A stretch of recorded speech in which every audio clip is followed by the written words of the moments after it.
So the first assumption is independence of errors, and this just means that for any two observations, the residual or error term would be unrelated. And this is just met by design. As long as the same student didn't submit two projects, we can assume that we've met independent errors. The next assumption is linear function between residuals and predicted values.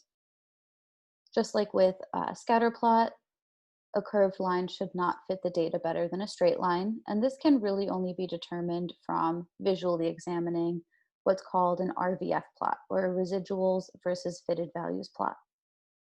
Right, the next assumption is normally distributed errors, and this means that the residuals or error in the model are random and normally distributed with a mean of 0. And we can confirm this with a histogram and a p-norm plot, as well as our Shapiro-Wilk statistic. And the last assumption is constant variance of error, which is also known as homoscedasticity.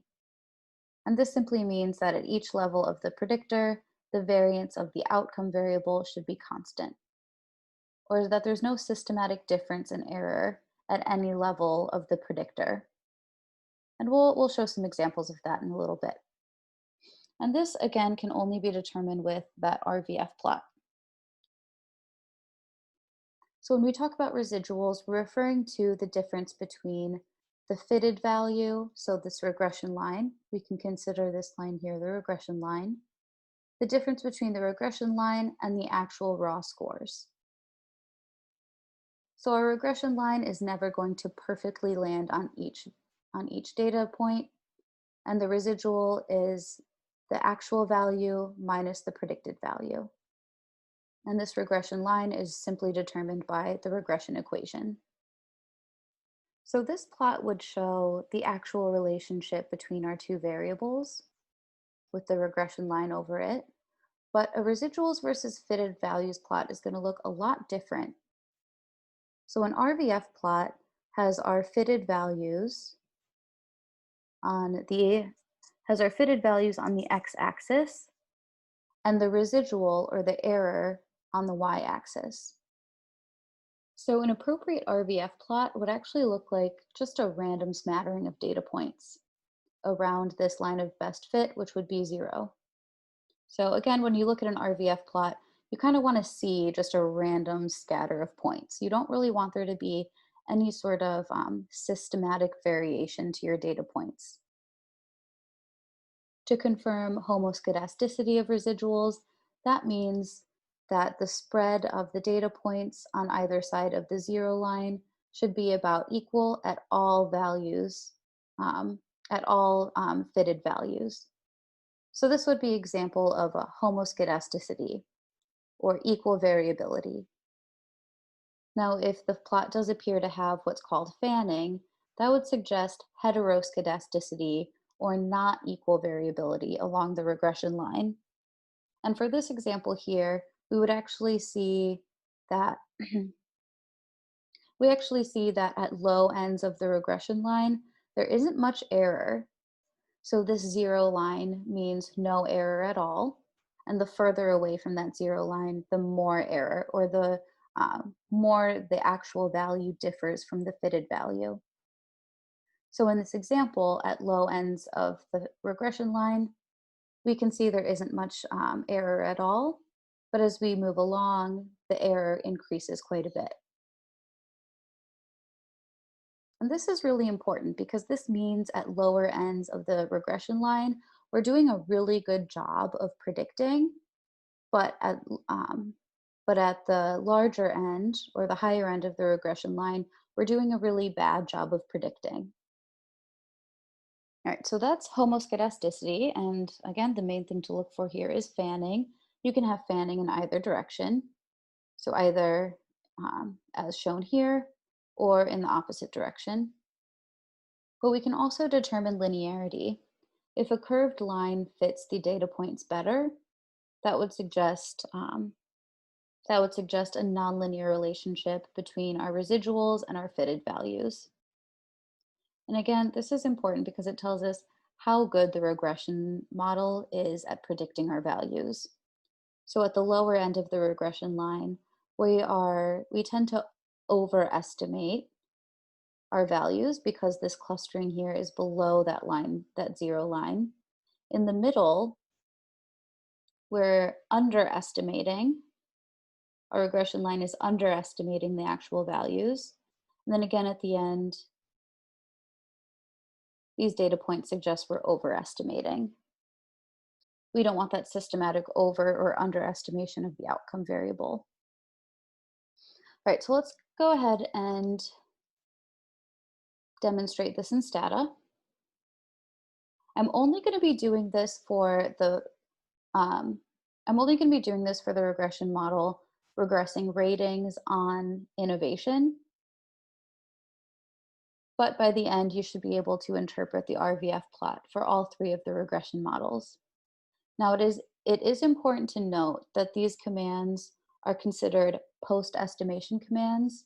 So this means all of these commands will only be performed on the last regression model you ran. So the last regression model we conducted was the one ratings on innovation. That means that all of these commands will be conducted on that model. If you want to know the assumptions for your other regression models, you have to rerun the regressions themselves. All right, so to get our Rvf plot, the command here is quite simple. It's just Rvf plot. You don't need to include this Y line here. This is just telling Stata to print out a line at 0. This helps us visualize the spread of the data points around 0.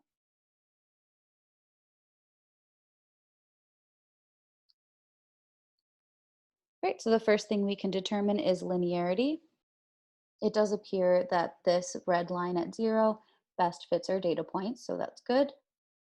That does suggest we've met the assumption of linearity.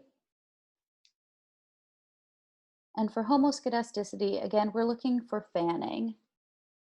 And the best way to do this is draw a line following the data points. So it does appear that there might be some potential fanning here, but it's really not that extreme. I wouldn't call this a systematic difference. I think this would suggest that we haven't violated the assumption of homoscedasticity. And really the only way to determine this is through the Rvf plot. So that really just takes practice. I definitely recommend you examine the Rvf plot for the other two regression models. Okay, so we've confirmed linearity and homoscedasticity. Next, we want to determine the normality of the residuals. And to do that, we first have to create a new variable. So let's actually open this up so we can see the new variable in real time. When we run this command, predict, we can name our new variable whatever we want. I'm going to name it innovate resid because that's telling me these are the residuals for the model predicting ratings based on innovation. And to tell Stata that you want the residuals, you have to include this comma resid at the end. Right, so when I run this command, you'll see there's actually going to be a new variable here called innovate resid. Right, we have our new variable. You could have named it whatever you want. Just keep in mind, if you run this command again on the previous model, you're going to want to name it something different. Yep. And from here, we can confirm the normality of the distribution of our residuals. So let's first visualize it with a frequency distribution.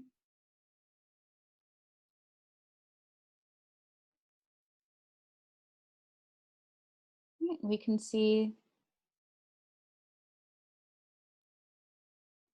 there's definitely central tendency here. There does appear to be a slight positive skew going on, but it's not too noticeable.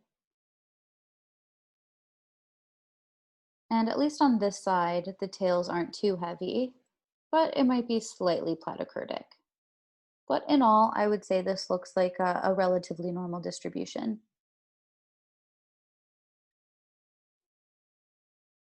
Okay, and let's confirm that with what's called a p-norm plot.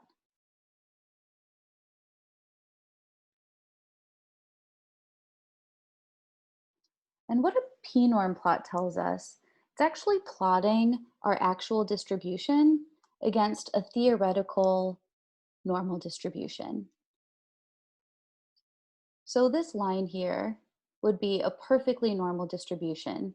If our distribution of residuals perfectly follows that line, that would mean at all levels, our data are normally distributed. And really what we want to look for here is what's called snaking, specifically snaking away from that line of normality. So down here, it looks like we're really good, except right here, it does appear that we're kind of snaking away from that line. So we do deviate from normality a little bit, but overall at the higher end, our distribution is relatively normal. So what you're looking for here is extreme snaking on either side of this line. Right, so while our distribution does seem to deviate from a normal distribution a little bit, again, I wouldn't consider this too problematic. But let's finally confirm that with a Shapiro-Wilk test.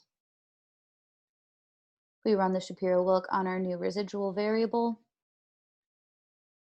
We can see that our p-value is greater than 0.05. In fact, it's much greater than 0.05. So I would conclude that our residuals are normally distributed and that we haven't violated any of the assumptions of regression. All right, so now that we've confirmed our assumptions, we can go ahead and interpret the results. Again, I'm only going to be doing this for our model predicting ratings based on innovation, but you should be able to kind of fill in these values for the other models. So our statistical conclusion based on the p-value, this suggests that the chance of obtaining a t-statistic of 4.13 on 22 degrees of freedom, if the null hypothesis was true, is less than 0.001% of a chance. And if we go back to our model statistics, what this is simply saying is that based on our p-value, which is less than 0.001, remember our p-value is just a probability of obtaining these results. This means that we have less than 0.01 probability of obtaining these results if the null hypothesis were true. Remember, the null hypothesis suggests that we cannot predict ratings based on innovation. So I think we can reasonably come to the conclusion that ratings is predicted by how innovative the project is. Okay, and if you want to write that out in more APA formatting, you might say that project innovation significantly predicted judge ratings with our beta coefficient equaling 8.14 and our associated t-statistic. Further, project innovation explained a significant proportion of variance in judge ratings. Right, and that brings us to the end of this practical. Again, you should be able to make your own conclusions about the other two models that we didn't talk about in the end. But if you do have any other additional questions or confused about anything, make sure to reach out to your tutor. And have a good week.